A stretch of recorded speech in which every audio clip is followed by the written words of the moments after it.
Nkrumah gave enormous logistical and practical support to various liberation movements, such as Patrice Lumumba of the Congo, Amilcar Cabral of Guinea-Bissau, and Kenneth Kaunda of present-day Zambia, and many others.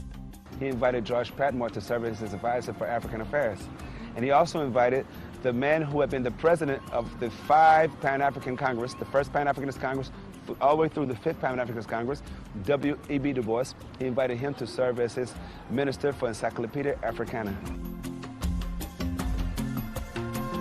Ghana had become the Socialist Republic of Ghana because health care, education was free. There's an African saying which, simply put, means he who has his mouth in the kitchen of his enemy can never be liberated. And Nkrumah sought to take our mouth from the kitchen of the metropolis.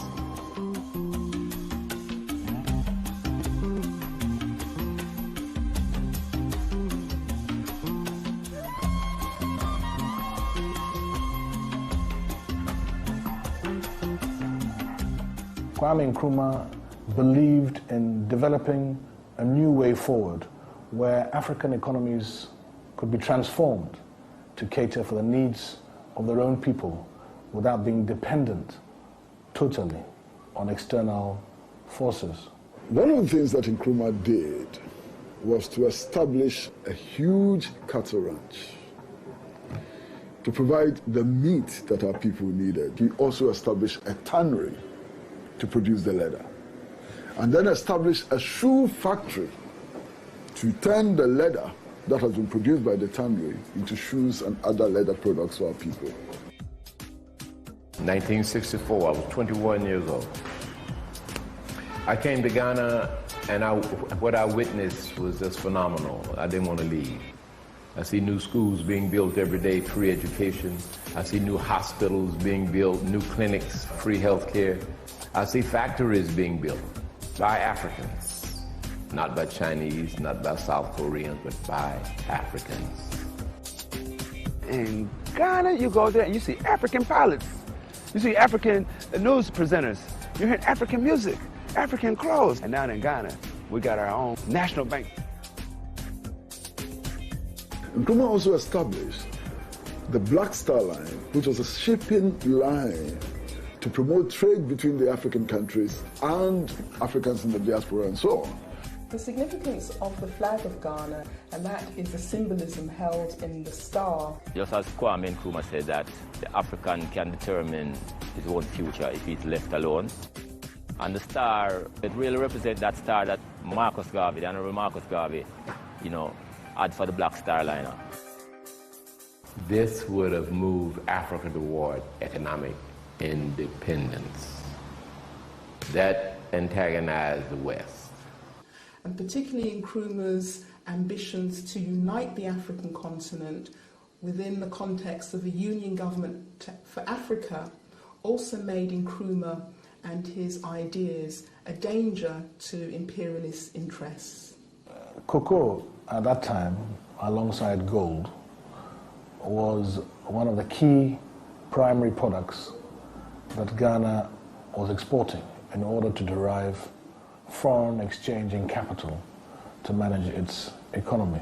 Prices began to decline considerably, and therefore this correlated with the declining living standards of most Ghanaians. From a high of £400 per ton of cocoa in sometime in 1965, it had fallen to about £80. We also have to remember that this decline in the cocoa prices was manipulated by various Western powers who wished to impose an economic squeeze on Kwame Nkrumah's government. And as a result, many Ghanaians became economically and also politically disenchanted with Nkrumah's government. He pegs wages at a time when inflation is raging. Not only does he do that, he demands that workers contribute to a compulsory savings scheme. And that meant that you took some of your wages, but the rest of your wages were produced as a bond, which you could cash in, I can't remember, 3 years or 4 years' time. And of course, these bits of paper were never produced.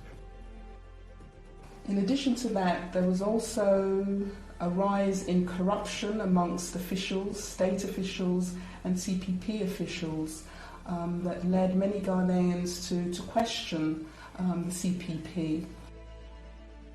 The National Liberation Movement had taken the part of terrorism against Nkrumah. Supporters of Nkrumah were being killed on a regular basis. They were exploding bombs across the country and so on, and generally creating a situation of insecurity.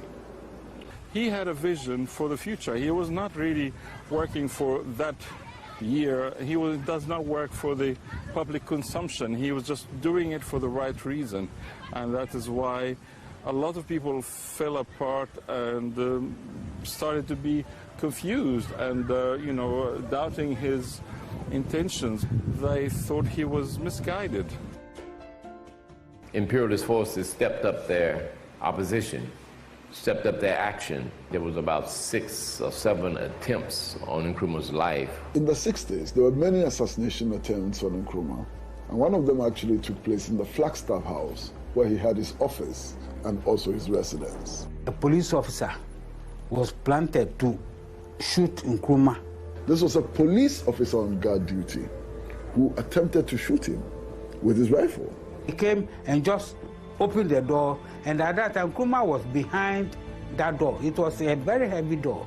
So he knocked him with the door and he fell. And Nkrumah himself disarmed him because he knew some basic techniques.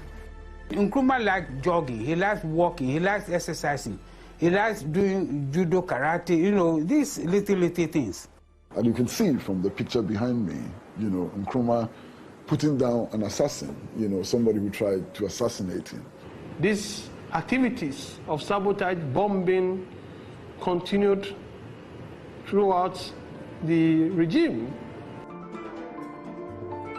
Some of the actions he had to take to deal with the sabotage included the Preventive Detention Act, where people who were involved in this acts of sabotage and destabilization were imprisoned. Today, countries like the United States of America, countries like the United Kingdom have passed legislation which is similar to the Preventive Detention Act.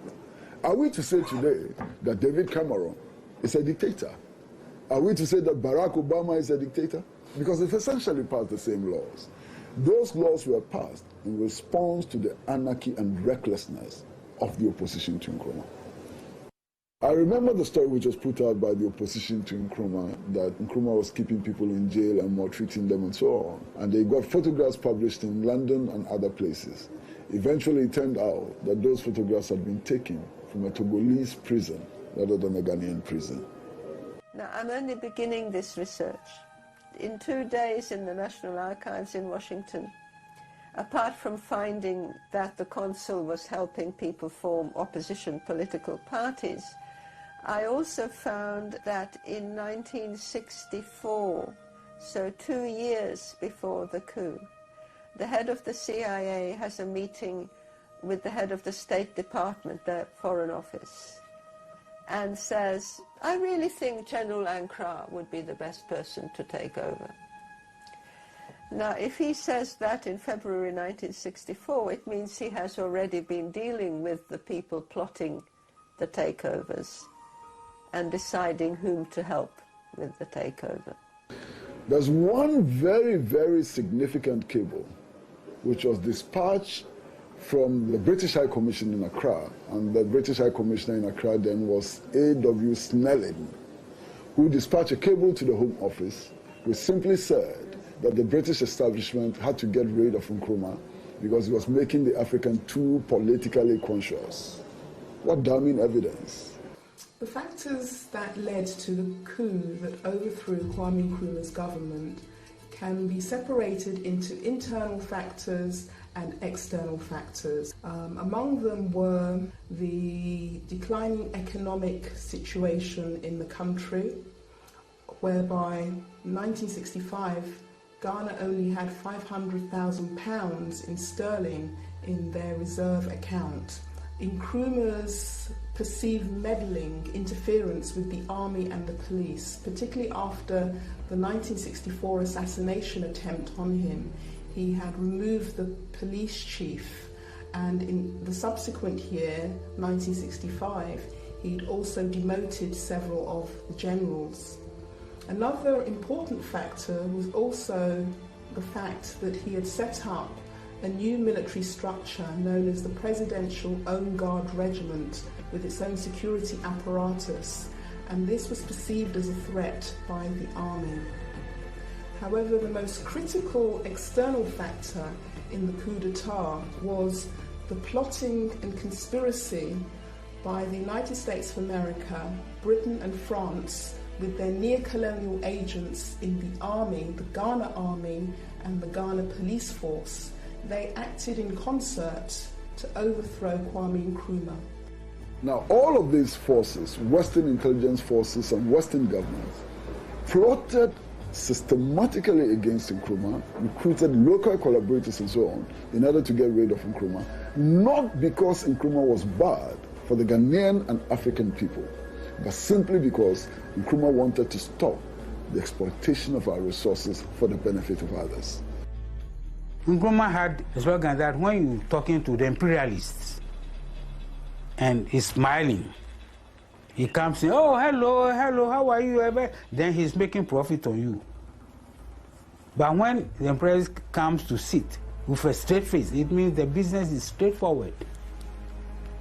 In 1965, Osajifo Kwame Nkrumah wrote a book called Neo-Colonialism, the last stage of imperialism. In this book, Kwame Nkrumah lays out the grand master plan for Europe and America's recolonization of Africa, and did it elaborately. The Western world read that book and said, this man has to go.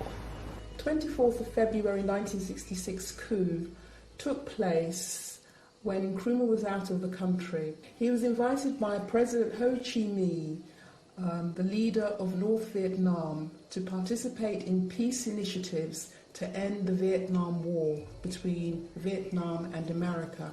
Troops were moved from Kumasi and Accra. They attacked Flagstaff House, fought the president's own regimental guard. After that, they took over broadcasting. They made an announcement to the country that the myth surrounding Nkrumah has been broken. That was one of the worst moments in the history of the entire African continent, the celebration of traitors. I spent that whole morning moving around Accra with friends of mine, and we saw the carnage which was being unleashed on the city by these soldiers. I saw Nkrumah's security men arrested and beaten up. I saw them with bayonets in their chests and so on. He asked me whether I understood the meaning of a coup, and I told him that, well, when the military takes over from a civilian government, they said, he cracked the joke that is the dictionary meaning, but they said, this is the beginning of a history in Africa. There will be several coups in Africa, and Africa will sink. And then a new Africa will develop out of the mess. Nkrumah went into exile in Guinea, but managed to keep touch with the people of Ghana through frequent broadcasts. I came to Guinea early '68, and this is when we proposed to Kwame Nkrumah to allow us to bring him back to Ghana, because we were ready to bring him back with guns blazing. I mean, we were young and we were ready and excited, pumped up. Kwame Nkrumah looked at us, and smiled. He took the guns out of our hands and put books in our hands. It was quite frustrating for me at the time. I didn't really understand. But thank God he did. In his infinite wisdom, he knew we didn't know what we were doing. He knew that we needed to study. As co-president of Guinea, he helped shape economic and political policies and so on. But in addition to that, Nkrumah wrote a lot in Guinea. Nkrumah called the time in Guinea one of the most productive periods of his life. He wrote a number of books during that period. He maintained contact with progressive embassies such as China, Cuba, and other countries. He continued to have relations with various Pan-Africanists all over the world, and who went to meet him in Conakry. The last 3 years of Nkrumah's life, he experienced deteriorating health. Initially, the cause of his illness was unknown, and he sadly, tragically died of prostate cancer in April 1972.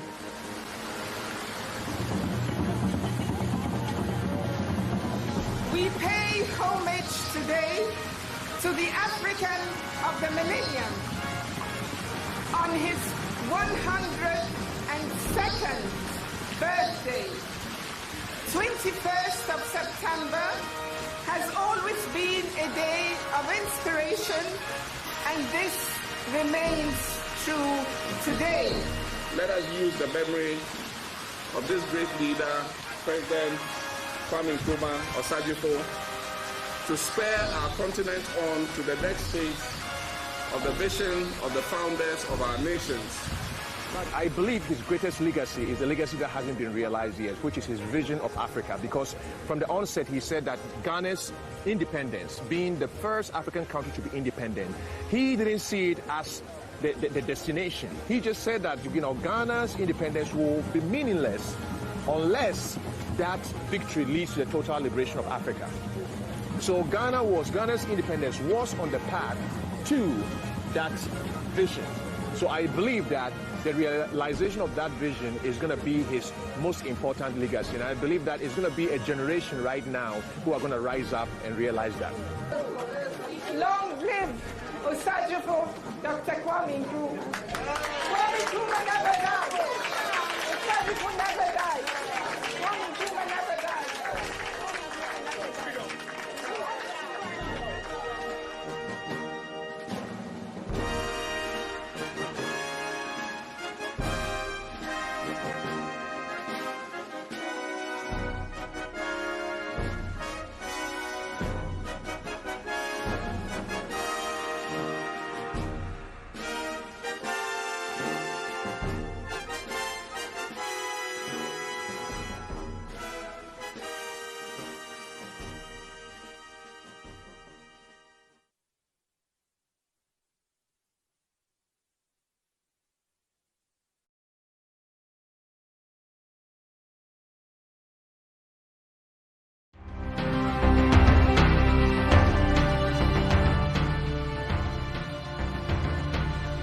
This is the history of half of the population. Some of us were slaves and some of us was free. You can't tell the white history and talk about the Revolutionary War and the Civil War if you don't include the history of Pocahontas Island. We go back at least 6 generations.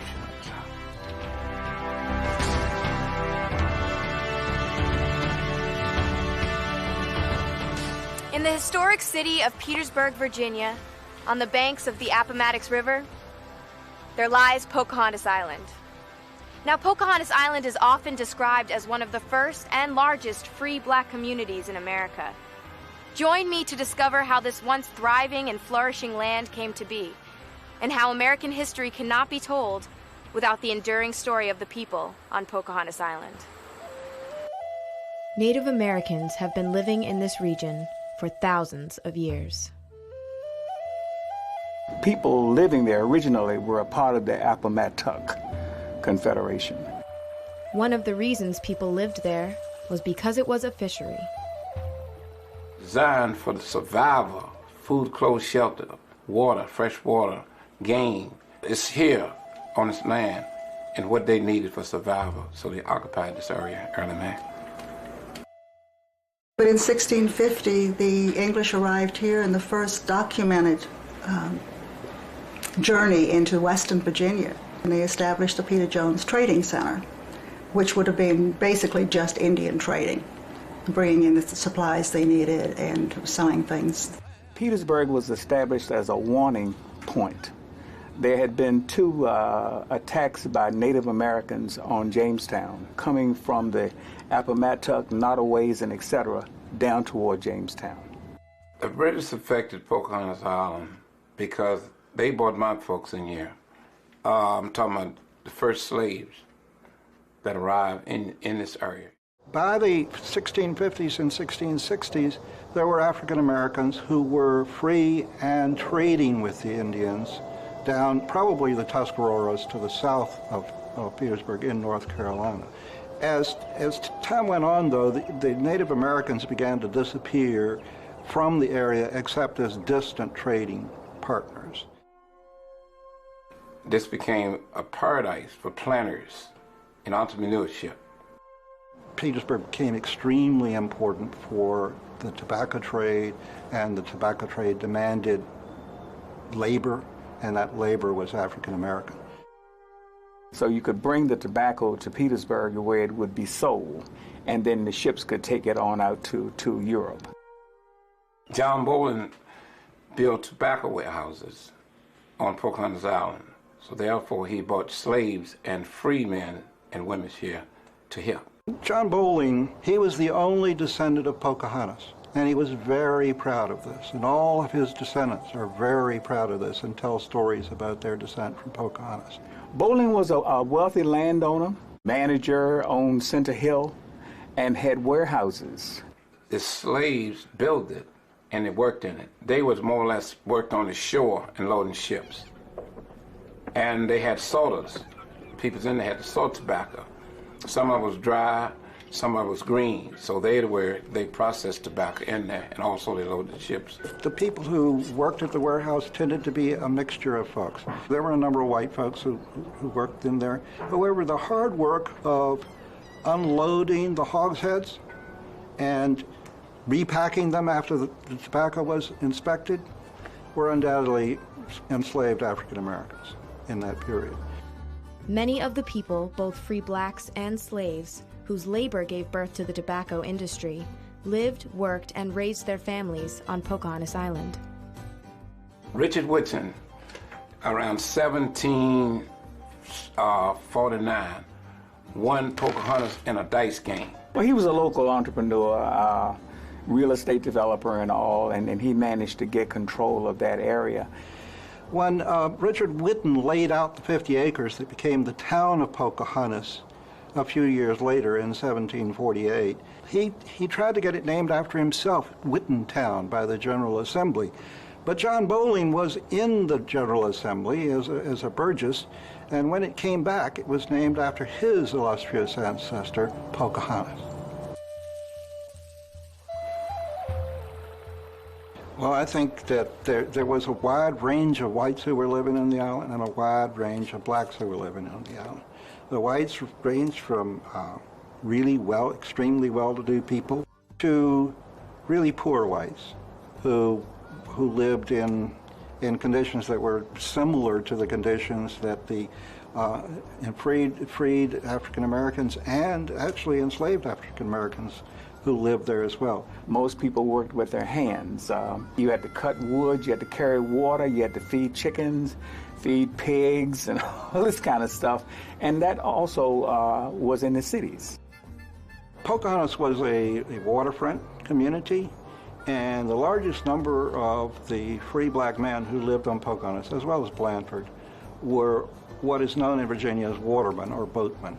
That included a lot of free blacks, but it also included a large number of African Americans who were enslaved and rented, and undoubtedly quite a few slaves who worked for masters on boats. Any slave who was very accomplished was likely to be relatively independent in one way or the other. Many of them were fishermen, they were boatmen, their wives were fishmongers, they sold the fish and etc. Just people who earned their living by the water one way or another, and the ship pilots. People forget that the harbor came all the way up to where Pocahontas Bridge is now. Petersburg was a port. Ships came to Petersburg from all over the world in that particular time. So people would contract with boatmen to move something from Richmond to Petersburg, and it would be done on a flatboat. Some of them, Richard Jarrett and James Roberts. Richard, he was a waterman. That was his profession. He had a schooner. He must have done pretty well, which used to take cargo to different places. I understand they go down Norfolk, Carolina. I don't know how they got back up the river with a schooner at that time. Richard Jarrett I would be the 7th generation from there. Everybody on the island was pretty much involved in the water community. And if you think about the barges that went up and down the river taking goods from Pocahontas and from Petersburg down to Norfolk, they would go down the river on a barge. They would come back the same way. You had people who were barbers, you had hucksters, you had people who were smiths. Many of the people, both free blacks and slaves, whose labor gave birth to the tobacco industry, lived, worked, and raised their families on Pocahontas Island. With this newfound wealth came heavy taxation, and soon America was at war with England. Many of my folks got their freedom. Many of them got land as a result of being substituted, fighting for the slave master. After the Revolution, or at the end of the Revolution, a couple of Quakers in the area combined to go to the General Assembly and get a law passed that allowed slaves to be freed without any stipulations. It became legal for you to manumit your property. So there were quite a few people who were free. Of course, not everyone was free, for Virginia had become the largest slaveholding state in America. The sparks of rebellion were soon to ignite a desire for freedom in one Gabriel Prosser. Gabriel was a blacksmith who was rented by his master as a blacksmith. And he was able to travel all around the country and involve with other people. He became very educated, he was very religious, and he was very talented. He saw his master only 4 times a year, and he meanwhile worked and lived independently. One of the interesting things about Prosser is that he and other people based slavery on the hypocrisy of those people who had come out of the Revolutionary War and did not create a free society. And there were actually non-black people involved in the Prosser Rebellion because they thought too that those people who had established the United States were hypocrites. In 1800, they intended to take control of the capital and take control of the state. He was able to communicate with thousands and thousands of slaves. Nobody knows exactly how many. This was spread by watermen or boatmen up and down the James River to Petersburg and to Norfolk. So the centers of this insurrection were Richmond, Petersburg, and Norfolk. And his lieutenants, his chief lieutenants in Petersburg, were people who lived in Pocahontas. And on that day, when you're supposed to leave the slave revolt, there was a rain, a shower, that the James flooded and they couldn't go across. And when it rains, it's a bad omen. It rained the second day. That's a really bad omen. And then the word started, people started to get agitated. Somebody snitched on them. Everybody was arrested. 26 people were arrested and tried. And of course, they were all hanged. And 4 of those people were hanged right here in Petersburg and tried here in Petersburg. It's a very interesting slave uprising because it was based on the failures of those people who set up the Constitution and all to do what they were supposed to have done.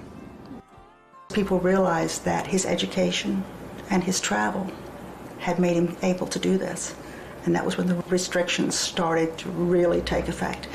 And nobody was allowed, that slaves were not allowed to be educated, they weren't allowed to travel, and life really became much harder after that.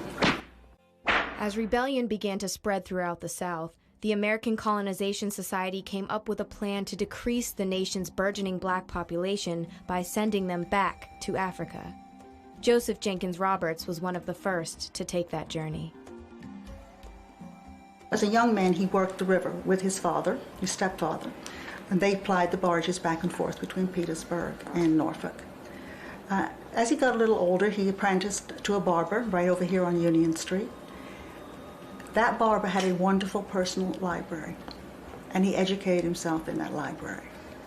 And then in 1827, he and his family took the ship Harriet and went over to Liberia.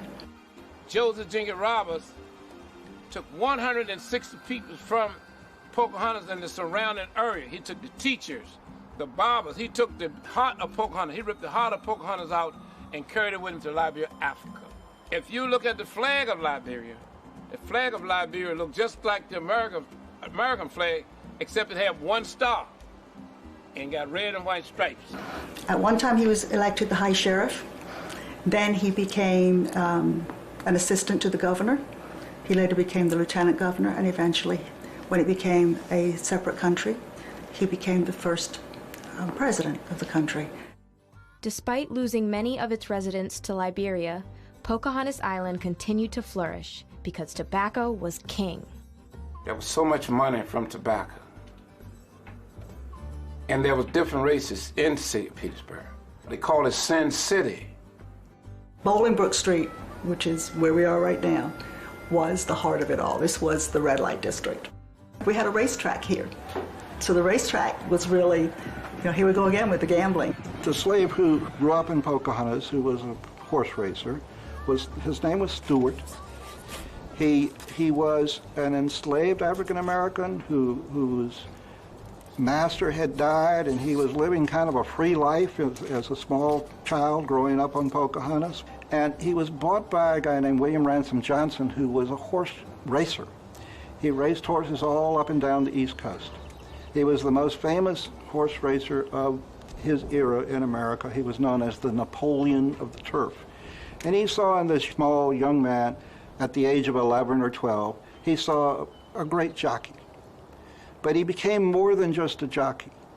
Within a few years, he was running William Ransom Johnson's principal horse training stable. Stewart then asked to be transferred when William Ransom Johnson set up a new headquarters, a second one, out in Kentucky.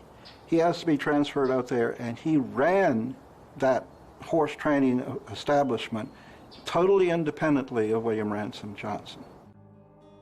Pocahontas, which was called the Promised Land, many slaves ran away from their plantation just to get a taste of freedom.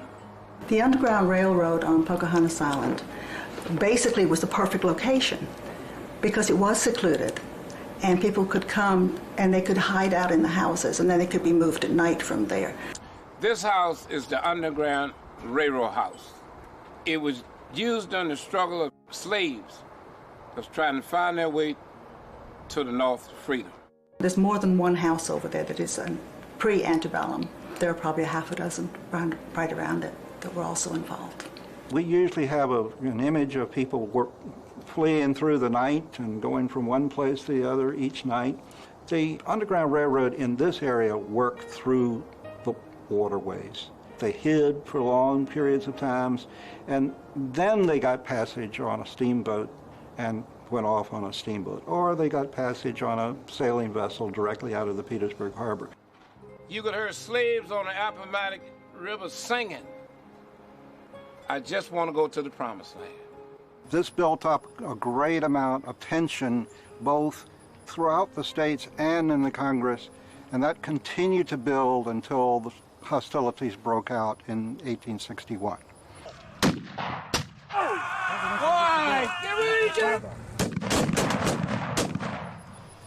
In my opinion, the Civil War was about slavery. On the Union side, there were quite a few African Americans from Virginia, including the entire Petersburg area, who ran away during the course of the Civil War, joined the Union Army, and became U.S. colored troops. During the course of the siege, the largest units of the entire, black units of the entire Civil War were involved in Grant's army. There were 16,000 black troops in Grant's army at the end of the siege. A lot of people on Pocahontas Island actually served the Confederacy, which sounds very odd. But if you were here, it was under military law. So never mind whether you wanted to be part of it or not, you were. And it didn't matter if you were a laborer or if you were a cook, you were still part of the Confederacy. So it affected everybody on the island. We don't know how many people in Petersburg who were African Americans supported the Confederacy. a large proportion of the free black men of Petersburg, of age, they tended to be people who also were worried about their positions since Virginia had seceded on the basis of saving slavery. And in the newspapers leading up to the Civil War, there'd been a great deal of tension about free blacks because free blacks were thought to be helping runaway slaves escape. There was plenty of work in Petersburg that blacks did. They helped to make gunpowder, rope. They served as nurses and people to help carry the wounded and that kind of thing. After the Civil War, many of the slaves from Charles City, Dinwiddie, Prince George, Chesterfield, came to the city for the Promised Land, and Pocahontas was the Promised Land. After the Civil War, Pocahontas Island and Petersburg, like so many cities in the South, were left in turmoil.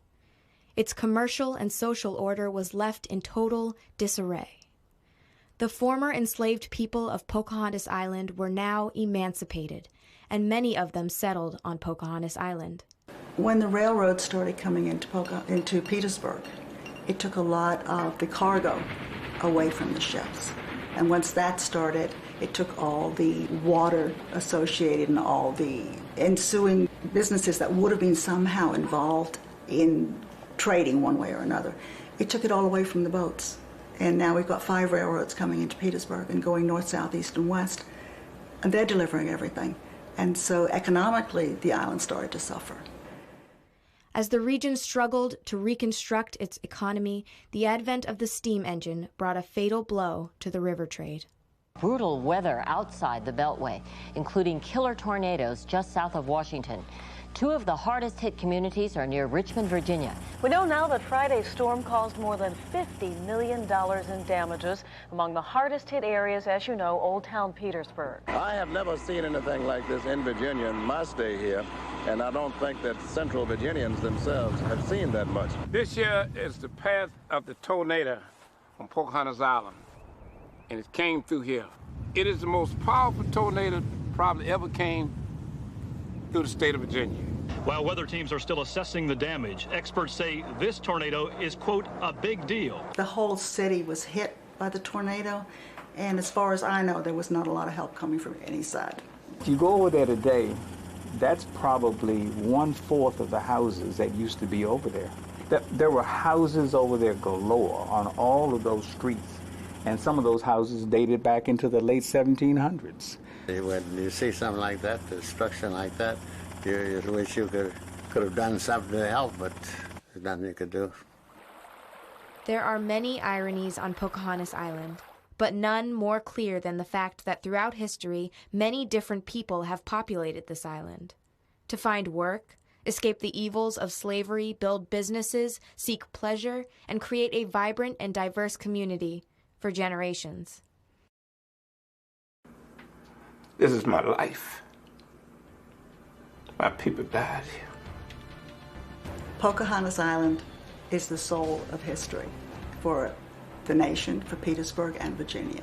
The enduring saga of Pocahontas Island is not only important to Petersburg, Virginia, but is also a significant part of American history. Through the culture, struggle, and freedom of African American people, we discovered a hidden story that needed to be told. I'm Nia Brito, and thank you for joining us on this enduring saga of Pocahontas Island.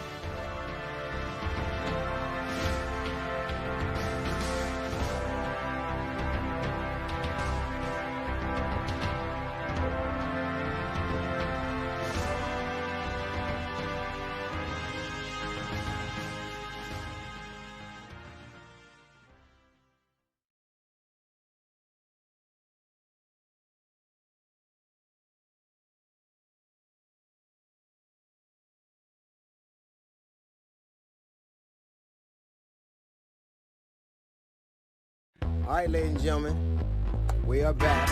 That's right, that's right. It's gonna be us. We can drink and talk shit as much as we want. Nobody can say anything to it. D.L. Hughley, uncut. Hey there, welcome to DL. Hey there, Hughley welcome Uncut. to DL. Leave me alone. Listen, we got a lot going on, so we just going to jump right into the show. Our guest today spent 11 years in the NFL. He is now the host of Good Morning Football on the NFL Network and NFL Today on CBS. It's Nate Burleson. What's up, baby boy? What's up? What's up? How y'all doing? I appreciate you having me on. Thank you. You welcome Nathaniel. You know. See, you know what? It ain't no one black dude named Nate. His name is Nathaniel. Nathaniel. That's what your mama called you. When people come up to me, they say, "Is it Nathan?" I'm like, "Nah, that's usually a white name." Or a hot dog. It's Nathaniel and then Nate. Nathaniel. I always dug you. I think that it takes a rare person to kind of leave the sport and be they can illustrate it in a way that the layman gets. Like, you almost make me feel like. And one of the things I really lauded you for was that whole, because it's not like now where we have a sea change. I remember that whole Colin Kaepernick thing was very turbulent, and people said a lot of things that they can, like even Drew Brees. If you look at what Drew Brees said, if he had said it 6 weeks ago, no big deal. Right. But now he's walking it back so much. Drew Brees his name gonna be Cool Breeze by the time it's over. But you were always, the way you started was the way that it ended up. Like, and that's that and you did it definitely enough to not necessarily cause damage to yourself, but you were pretty consistent. Well, I appreciate that. Like I said, I appreciate you guys having me on. I'm a big fan of the platform. Shout out to everybody that's involved in front of the camera and behind it. Shout out to my guy, Jay. We connected on social media quite some time ago. But DL, I've been watching you since I was a youngin'. There's not too many people that have been in the business for, over 3 decades, have been as consistent as you, and also transitioned. And really, you showed the world that you could be funny and you can also make people think. And then you didn't stop there. You went from the stage to film to news.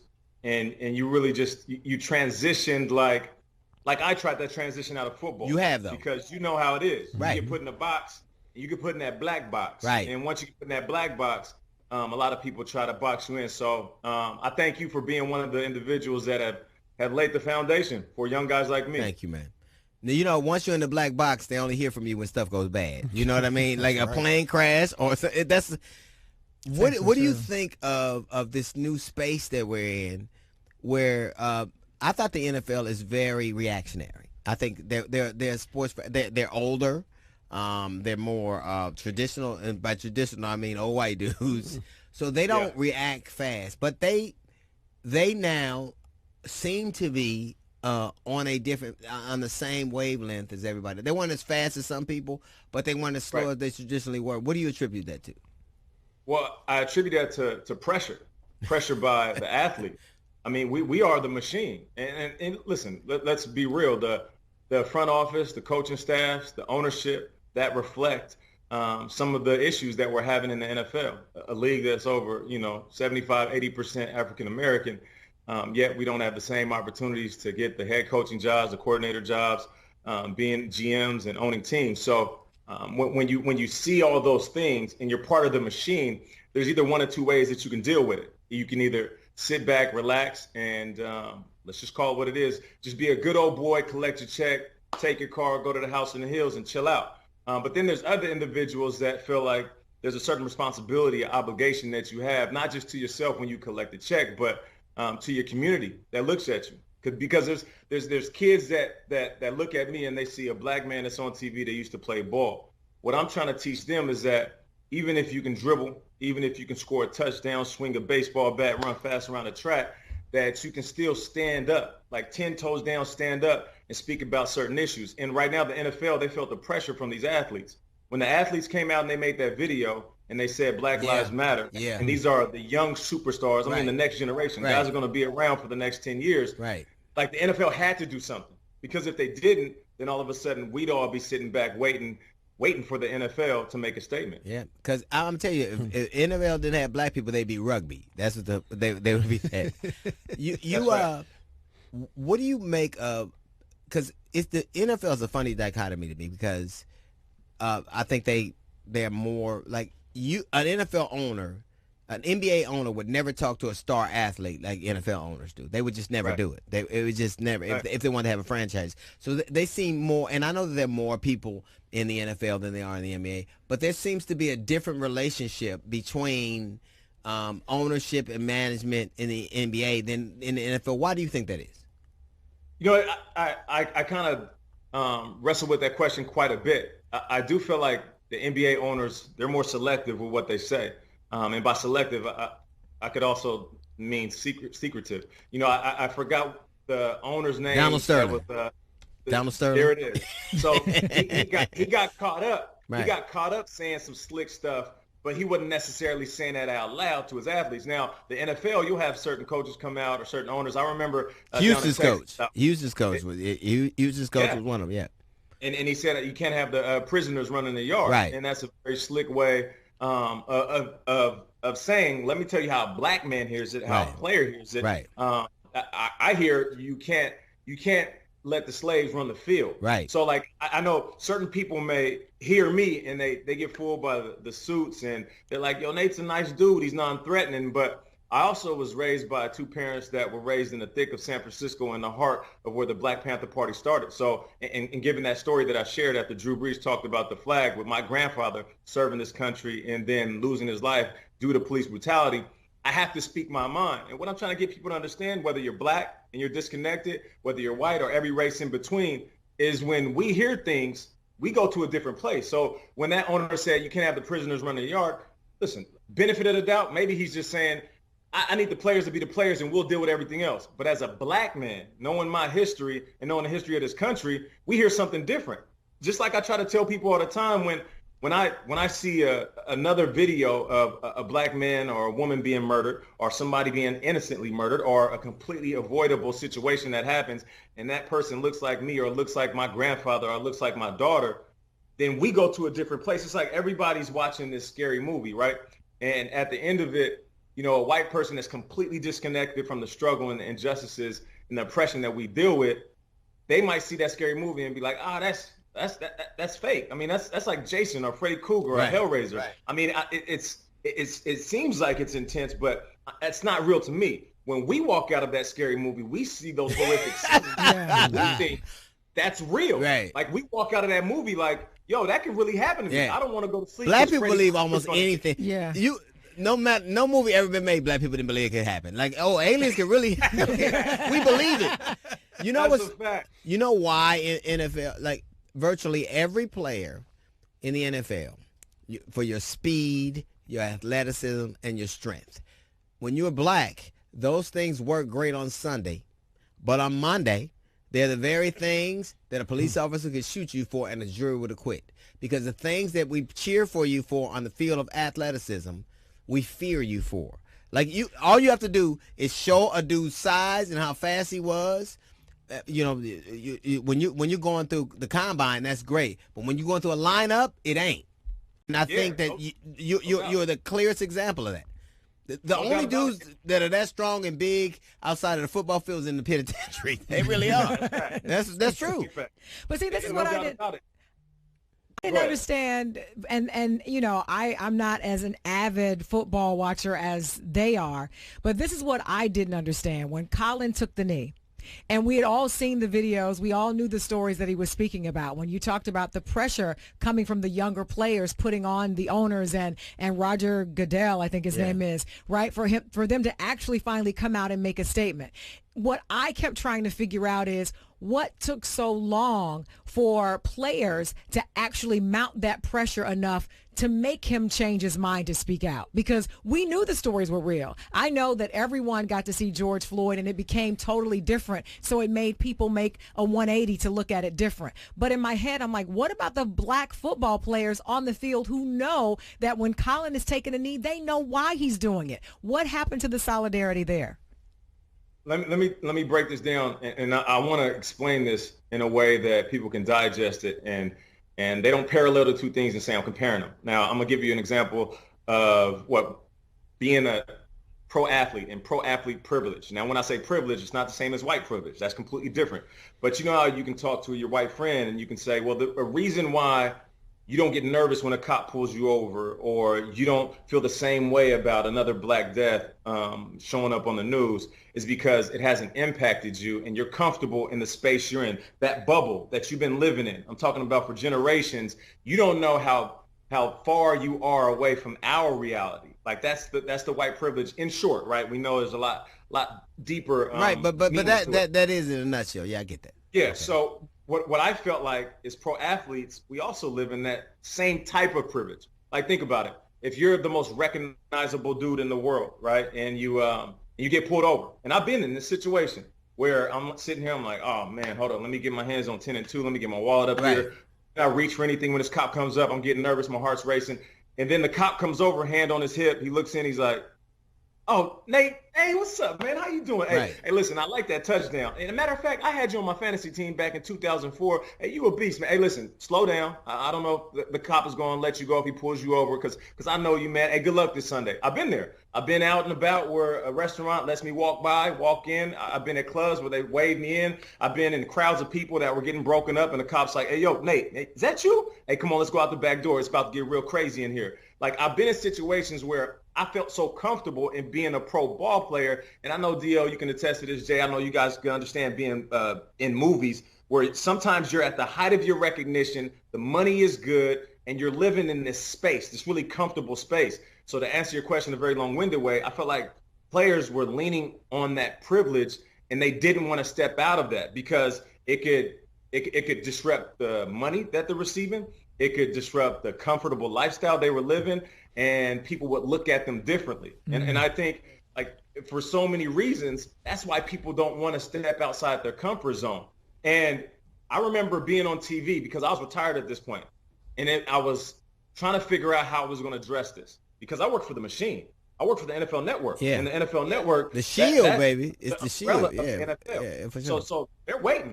Whether it's the viewers sitting at home, my bosses, the producers on the set, I mean, my co-hosts, they're sitting there like, I wonder what Nate's going to say. Now, is he going to be the passive black player that says, well, Cap shouldn't have did it this way? Or is he going to say what's on his heart? So I just told him, look, whether you agree with Cap or not, there's something going on in this country that we all need to pay attention to. That's what I absolutely saw that. Then that's on you. What we're trying to get you to do is understand. Now, did Cap do something to really ruffle feathers? Yeah, when he was at practice, he wore some socks that had pigs on it with, I think, badges and caps. Yeah. Now, here's the thing. That could be offensive. That could be very offensive. But the fact that he was saying there's certain cops out there that need to be called out their name, like black people are called out their name all the time for no reason. And if you're getting offended by socks, imagine how offended black people have been for years and years when we're called niggers and monkeys and spooks and all these different things that are so common to us that either we are enraged when we hear it or we're so callous that we don't even have a feeling when we hear it. Even the national anthem was based on a poem. And the third stanza talks about killing people. So it's like suffice to say, there ain't no good songs from the 1800s black people gonna dig. Ain't one. And it's not one that's gonna be inclusive. Right. One of the things I think has changed with this new generation of players, this new iteration of players, is I think that one of the things that makes football so unique is that these are men who go to the finest institution of higher learning on the planet. But they were convinced for a long time that all they had was their physical prowess. And these younger cats, you see cats walking away from the game like, nah, I want to be able to eat. I want to be able to recognize my family. Whereas they felt like that was their only option. And I think one of the things that's coincided with what we see in this movie is cats believing, I got an education too. I can do something else besides, because the one thing that hasn't ever changed, America is used to black people breaking their bodies in their service, no matter what. No, I don't care if it's slavery, I don't care if it's football. Either way it go, I'm used to you hurting yourself for my pleasure and for my profit. And these young dudes are like, yeah, man, I know I could sign this, and white players too. Like, I know I could sign this contract, but I'm finished. I'm done. And that's different. It is, and I know that you guys can identify this in the media space. Sometimes you're hired, and you feel like they hire you, but they also hire your voice. And I feel like for so long, pro athletes have felt like, okay, I'm making all of this money, I don't know if I can necessarily speak my heart because I don't want to mess up my bottom line. And the new generation of athletes, one, like you said, they're very intelligent and they understand that they're making a lump sum of money very fast over a quick amount of time. So they're taking care of that money. But on the flip side, it's not the team's voice anymore. Now, do you have to follow protocol? Sure, absolutely. Do you want to talk the right way and represent your squad? Right. Of course. But I feel like now it's like, all right, this isn't just the team's voice. This is my voice. This isn't just my voice. This is my community's voice. This isn't just my community's voice. This is my race's voice. And they need to hear it, which is why I have the utmost respect for LeBron James. Like, Me I too. don't care how people can be critical of LeBron and not recognize the fact that at the very least he's trying. Yes. My man is giving effort. For sure. Bold enough to speak up against some of the most ignorant people that are from different races and a few that are from our own that have the platform that shouldn't even be talking. I tell you what.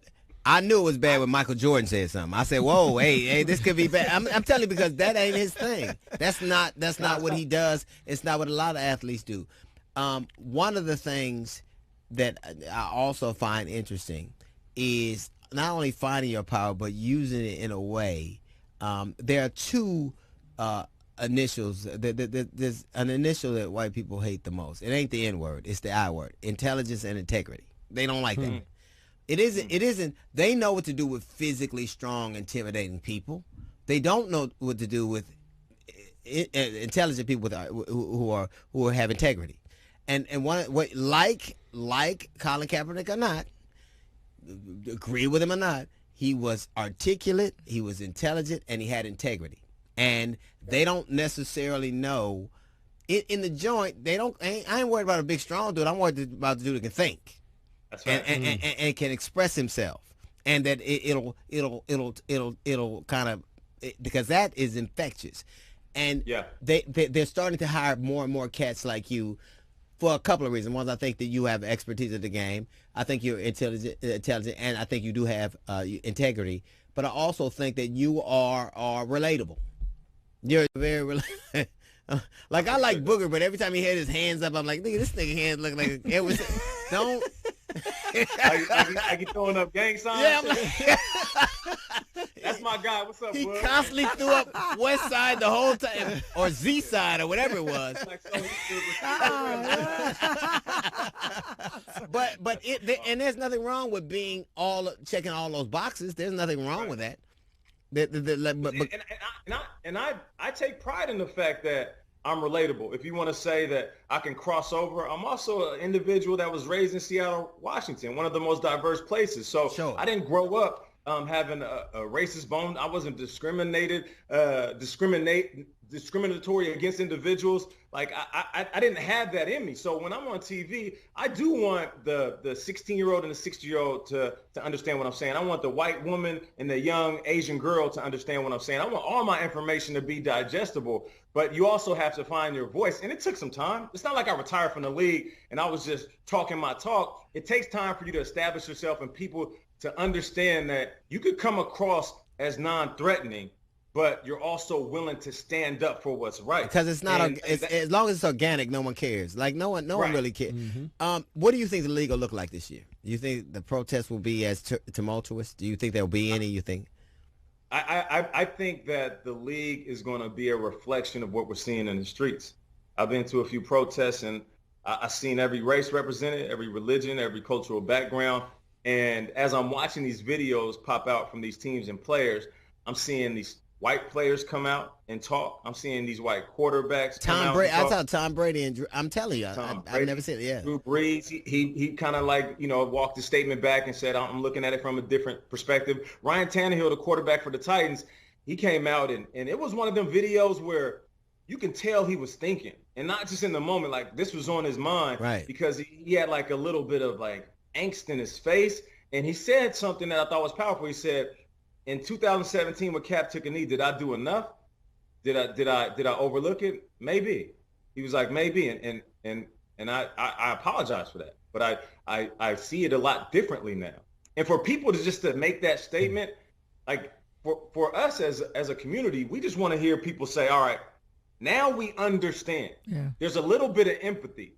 after that, if there's a beating heart in your chest, you'll be compelled to do something, whether it's use your platform on social media, get out there and protest, walk side by side. So I feel like with some of these players and these coaches coming out, these coaches, the Kyle Shanahan, the coach for the 49ers, who is one of the realest coaches in the business. He's just a little older than me, in his early 40s, or he might be the same age as me. And he said, man, if you still think this is about the flag or about patriotism, you're not even paying attention. Yeah. He was like, you guys are ridiculous. He said there was one side that we're all on. That is the side for everybody to feel like they have equal rights in this country, and we need to all stand up and fight for that. Now, mind you, Kyle Shanahan has always been a real one. Yeah. He's always been one of those dudes that when you walk in his office, you just get that vibe. Like you identify, he identify with you. And I think he even has a story from back when he was in college being pulled over, and the officer ran up on one of his black friends versus talking to him. And he kind of, in that moment, realized what he already knew, that in certain moments, officers are going to look at us differently. So he's always been a proponent for the plight of the black people. So I see. He better if he want to run it back. If he want to run it back, what do you think?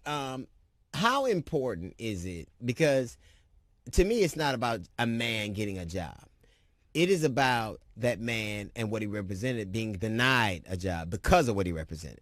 So I don't know that what Colin Kaepernick's skill set is now. I don't know if it's diminished. I don't know what they're tolerant. But to me, it would say a lot to me if a man who was denied, employment because of what he stood for would have access to at least a fair shot at seeing what the league could look like. Because I think regardless of what they say, he's the living embodiment of the thing that they were addressing. And so how important is you think that something happens with the Kaepernick situation? Yeah, he's like the inception of the NFL movement behind all of this. There's layers to this because I went to the same school as Colin Kaepernick, Nevada Reno. So I've always been a fan of his. I've always loved his game. And even as a player going into the media space, I always made sure I kept his name like lively because, they'll look past you. This game will forget about you quickly. It's cold-blooded. But with that said, Cap, he also needs to speak up for himself. There's so many people, people that look like us, like, man, Cap, come on, get the job, bro. You can still do it. So we do want to hear from him more often. Now, he did also take a settlement from the league. So I don't know, like the writing or the language within that settlement that allows him to try out, play for teams or whatever it is. I know there was a tryout last year and there was a little bit of a debacle behind all of that. But will Cap make an impact on the NFL roster right now? 100%. I said on TV, he's better than every backup in the league for sure, hands down. And I will take a handful of quarterbacks, and I'll say that Colin Kaepernick, handful of starting quarterbacks that Colin Kaepernick is better than. There's this narrative that Colin Kaepernick was trashed when he played lastly, and he was like this bum, and that's the reason why he took a knee. And that's the strangest way in the world to get attention. No player's ever done that. It's ridiculous. But in that season, he had 16 touchdowns, 4 interceptions, almost 500 yards rushing. He only played 12 games. So there's teams right now that are struggling to get their quarterback to just not turn over the ball. Wow. Don't talk about my New York Jets. Stop it. I don't want to hear it. And on top of that, like when we look at like the quick Kyler Murray and how fast he is in Arizona, how Russell Wilson is athletic in the pocket, what Lamar Jackson is doing with those handoffs and faking those, like Colin Kaepernick was doing that. Those 2 years when he went to a Super Bowl and then next year he went to an NFC Championship game and lost to the Seahawks. The Seahawks, who had a historically good defense.